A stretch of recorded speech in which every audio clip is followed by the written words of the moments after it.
दर्शक बंधु भगवान श्रीहरि विष्णु कहिछंती गाधोइबा समय परिस्रा हेबा कौनसी रोग नुहे बरम यह एक अद्भुत चमत्कार। हाँ दर्शक बंधु कथाटा शुणिले आश्चर्य लगुच किंतु यही अद्भुत चमत्कार विषय शुणिबा पई इच्छुक थिले तेबे डेरी न करी आमर प्रिय चैनल वास्तु विचार को सब्सक्राइब करी भिडियोटी को गोटे छोट लाइक टे कर दिंतु आ विश्व समान ज्ञान को आपड़ू नहीं अर्थात भिडियोटी को अधा न देखी शेष पर्यंत अवश्य देखंतु। दर्शक बंधु यह हेउची वैकुंठ लोकर कथा। गोटे दिन देवर्षि नारद नारायण नारायण जप करी करी वैकुंठ धाम रे पहुँची भगवान श्रीहरि को प्रणाम जणाइले। भगवान श्रीहरि मध्य प्रतिबदल रे प्रणाम स्वीकार करी देवर्षिंकर आसीबा अभिप्राय पचारि बुझंती। तापरे देवर्षि नारद कहती प्रभु सबकिछि ठीक अछि किंतु मु जेतेबेले पृथ्वी लोकरे भ्रमण करुथिली मु गोटे दृश्य देखिली कि जड़े युवक स्नान करुथिले जहाको स्नान करिबा समय रे परिश्रा लागुथिला। यही कथा को नहीं सेठारे उपस्थित थिबा समस्त व्यक्ति तार मजाक उड़ाउथिले।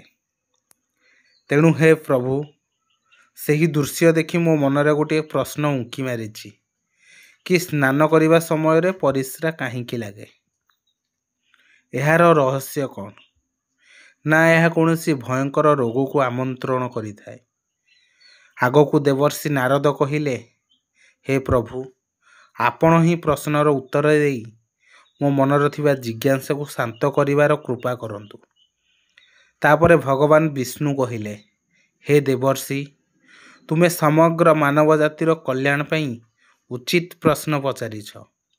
यही प्रश्नर उत्तर मु एक अद्भुत कथा माध्यम रे देवी। जो व्यक्ति यही कथा को संपूर्ण श्रवण करिवो तार कल्याण हेबो एवं जो व्यक्ति अधा अधूरा शुणिबो ताकू पाप लागिबो।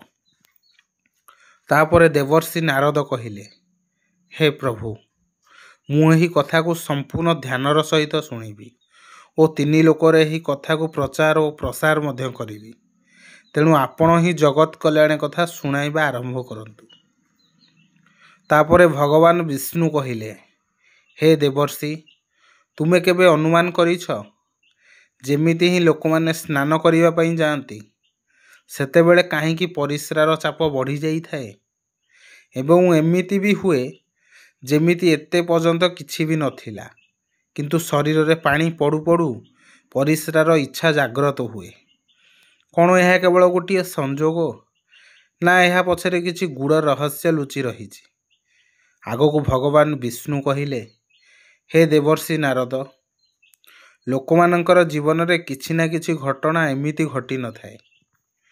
छोट छोट घटना पछरे किछि बड़ बड़ कारण लुचि रही। किंतु एबे प्रश्न उठे गाधोइबा समय रे परिश्रा काहींकी आसी थाए।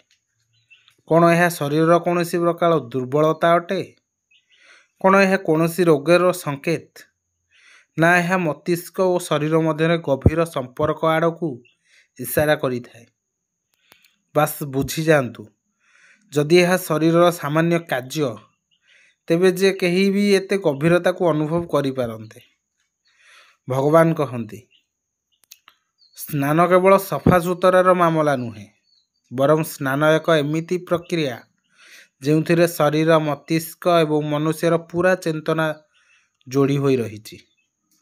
जल जहाको सबुठारु पवित्र तत्व बोली मना जाइछि जहा केवल लोकमानंकर शरीर को धोई न थाए बरं यह शरीर भितर थिबा थक्का चिंता चाप को सफा करि थाए एवं जेतेबेले लोकमानंकर शरीर हालका होई जाए यही चाप परिश्रा रूप में बाहर को बाहरी थाए। किंतु यह गोटे सामान्य कथा अटे, यार प्रकृत कारण बहुत गंभीर अटे।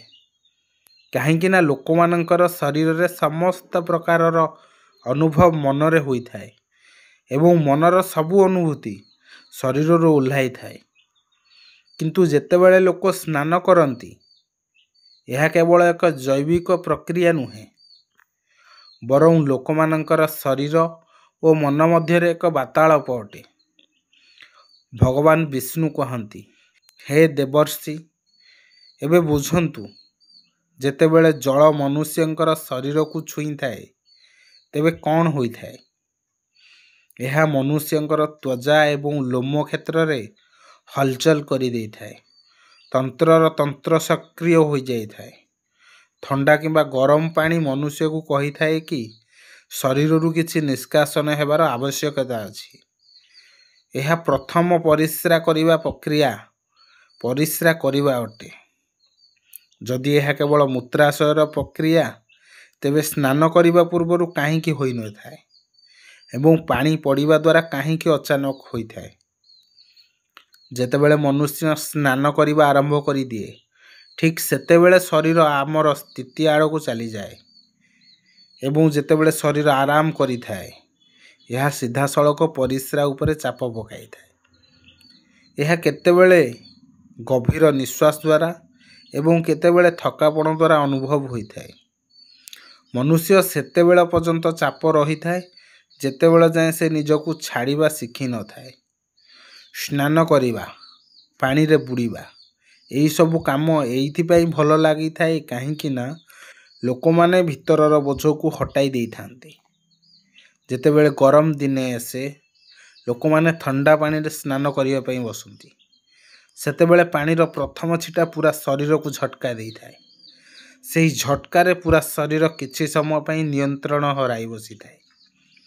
ଦେବର୍ଷି ନାରଦ କହନ୍ତି, ହେ ପ୍ରଭୁ, କ'ଣ ଏହା ସମସ୍ତଙ୍କ ସହିତ ହୋଇଥାଏ? ଏହା ଶୁଣି ଭଗବାନ ବିଷ୍ଣୁ କହିଲେ, ହଁ, ପ୍ରତ୍ୟେକ ମନୁଷ୍ୟ ନିଜ ଜୀବନରେ ଗୋଟିଏ ଥର ଏହାକୁ ନିଶ୍ଚୟ ଅନୁଭବ କରିଥିବେ। କିନ୍ତୁ ଫରକ ଏତିକି ଯେ କିଛି ଲୋକ ଏହାକୁ ସାଧାରଣ ଘଟଣା ଭାବି ଭୁଲିଯାଆନ୍ତି ଓ ଅନ୍ୟ କିଛି ଲୋକ ଏହି ଘଟଣାର ରହସ୍ୟ ଜାଣିବା ପାଇଁ ଲାଗି ପଡ଼ିଥାନ୍ତି। ସେମାନଙ୍କର ଏହି ଜାଣିବାର ଇଚ୍ଛା ସେମାନଙ୍କୁ ଜ୍ଞାନର ଚରମ ସୀମାରେ ପହଞ୍ଚାଇ ଦିଏ, କାହିଁକି ନା ଏହା ପଛରେ ଏକ ଗୂଢ଼ ରହସ୍ୟ ଲୁଚି ରହିଛି। ପାଣି ଏବଂ ପରିସ୍ରା ଦୁଇଟି ଯାକ ଗୋଟିଏ ତତ୍ତ୍ୱରେ ତିଆରି ହୋଇଥାଏ। ଯେତେବେଳେ ପାଣି ବାହାର ପଟୁ ଶରୀରକୁ ସ୍ପର୍ଶ କରେ, ସେତେବେଳେ ଶରୀର ଭିତରର ପାଣିର ତତ୍ତ୍ୱ ମଧ୍ୟ ପ୍ରତିକ୍ରିୟା କରିଥାଏ। ଏହା ପ୍ରକୃତିର ସନ୍ତୁଳନ ଅଟେ। ଏହା ପ୍ରକୃତି ଓ ଶରୀର ମଧ୍ୟରେ ତିଆରି ଗୋଟିଏ ସମ୍ପର୍କର ଆଇନା ସଦୃଶ୍ୟ। ଯାହା ବାହାରେ ହୋଇଥାଏ, ତାହା ଭିତରେ ମଧ୍ୟ ପରିଲକ୍ଷିତ ହୋଇଥାଏ। ଯେବେ ବାହାରର ପାଣି ଶରୀରରେ ଲାଗିଥାଏ, ତେବେ ଭିତରର ପାଣିକୁ ଅର୍ଥାତ୍ ପରିସ୍ରାର ଇଚ୍ଛାକୁ ବଢ଼ାଇଥାଏ। କିନ୍ତୁ ପ୍ରଶ୍ନ ଉଠେ, ଏହା କେବଳ ପାଣି ଏବଂ ମୂତ୍ରାଶୟର ସମ୍ପର୍କ, ନା ଏହା ପଛରେ କିଛି ଅଲଗା ରହସ୍ୟ ରହିଛି? କ'ଣ ଏହା କୌଣସି ଦୁର୍ବଳତାର ସଂକେତ, ନା ଏହା କୌଣସି ରୋଗର ପ୍ରାଥମିକ ଲକ୍ଷଣ, ନା ଏହା ଶରୀର ଓ ମନ ମଧ୍ୟରେ ଏକ ବାର୍ତ୍ତାଳାପ ଅଟେ? ଏହିଠାରୁ ଆରମ୍ଭ ହୋଇଥାଏ ମନୁଷ୍ୟର ଅସଲ ଯାତ୍ରା। ଶରୀରର ବିଜ୍ଞାନ ଠାରୁ ଆରମ୍ଭ କରି ଆଧ୍ୟାତ୍ମିକ ଦୃଷ୍ଟି ପର୍ଯ୍ୟନ୍ତ। କାହିଁକି ନା ଯଦି ଲୋକମାନେ ଏହାକୁ ସାଧାରଣ ଭାବରେ ଅବହେଳା କରନ୍ତି, ତେବେ ସେମାନେ ବହୁତ ବଡ଼ ସଙ୍କଟରେ ପଡ଼ିଯିବେ। କିନ୍ତୁ ଏତିକି ଫରକ, କେଉଁ ଲୋକ ଏହାକୁ ଅଧିକ ଅନୁଭବ କରିଥାନ୍ତି ଏବଂ ଆଉ କେଉଁ ଲୋକ ଏହାକୁ କମ୍ ଅନୁଭବ କରିଥାନ୍ତି।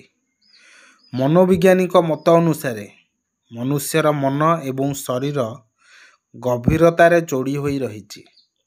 ଯେତେବେଳେ ମନ ଆରାମ କରିଥାଏ, ସେତେବେଳେ ଶରୀର ରିଲିଜ୍ ହେବାକୁ ଚାହୁଁଥାଏ। ଏହାକୁ କାଥାରିସିସ୍ କୁହାଯାଏ। ଭଗବାନ ବିଷ୍ଣୁ କହିଲେ, ଥରେ ଚିନ୍ତା କରନ୍ତୁ, ଯେତେବେଳେ ଲୋକେ କାନ୍ଦନ୍ତି ତେବେ କ'ଣ ଅନୁଭବ କରନ୍ତି? ପ୍ରଥମେ ତ ଭାରି ଭାରି ଲାଗିଥାଏ, କିନ୍ତୁ କାନ୍ଦି ସାରିବା ପରେ ମନ ହାଲକା ଲାଗିଥାଏ।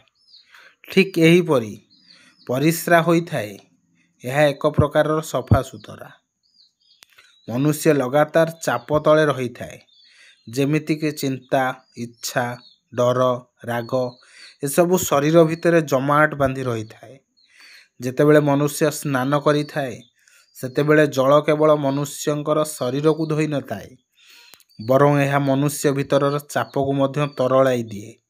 ଏବଂ ଯେବେ ଚାପ କମ୍ ହୋଇଯାଏ, ସେତେବେଳେ ଶରୀରରୁ ଛୋଟ ଛୋଟ ସଂକେତ ବାହାରିବା ଆରମ୍ଭ କରେ, ଯେମିତିକି ପରିସ୍ରା ହେବାର ଇଚ୍ଛା, ଜୈବିକ ନୁହେଁ, ବରଂ ଏହା ମନୋବିଜ୍ଞାନ ଅଟେ। ଆଗକୁ ଭଗବାନ ବିଷ୍ଣୁ କହିଲେ, ମନୁଷ୍ୟ ମା'ର ଗର୍ଭରେ ପାଣି ଭିତରେ ଘେରି ହୋଇ ଜନ୍ମ ହୋଇଥିଲେ ମନୁଷ୍ୟଙ୍କର ପ୍ରଥମ ଅନୁଭୂତି ପାଣିରୁ ହିଁ ଆରମ୍ଭ ହୋଇଥାଏ। ଜଳ ମନୁଷ୍ୟର ଶରୀରକୁ ସ୍ପର୍ଶ କରିବା ମାତ୍ରେ ଆମର ଅବଚେତନ ମନ ସକ୍ରିୟ ହୋଇଯାଇଥାଏ। ସେଥିପାଇଁ ସ୍ନାନ କରିବାକୁ ଆନନ୍ଦ ଲାଗେ। ସେଥିପାଇଁ ପାଣିରେ ବୁଡ଼ିବା, କୌଣସି ନଦୀ କିମ୍ବା ସମୁଦ୍ର କୂଳରେ ବସି ସ୍ନାନ କରିବାକୁ ଭାରି ଆରାମଦାୟକ ଲାଗେ। ମା'ର ଗର୍ଭରେ ଶିଶୁ ପୁରା ଆରାମରେ ଥିଲା, ନା କୌଣସି ଚିନ୍ତା ଥିଲା, ନା କୌଣସି ଚାପରେ ଥିଲା। ପାଣିର ଅଡ଼ୁଆଳରେ ଥିବାରୁ ସେ ପୁରା ଖୁସିରେ ଥିଲା। କିନ୍ତୁ ପ୍ରଶ୍ନ ଉଠେ, ସ୍ନାନ କରିବା ସମୟରେ ପରିସ୍ରା ହେବାର ଇଚ୍ଛା ଏକ ସାଧାରଣ ରିଫ୍ଲେକ୍ସ ଅଟେ ନା କୌଣସି ରୋଗର ସଂକେତ ଅଟେ?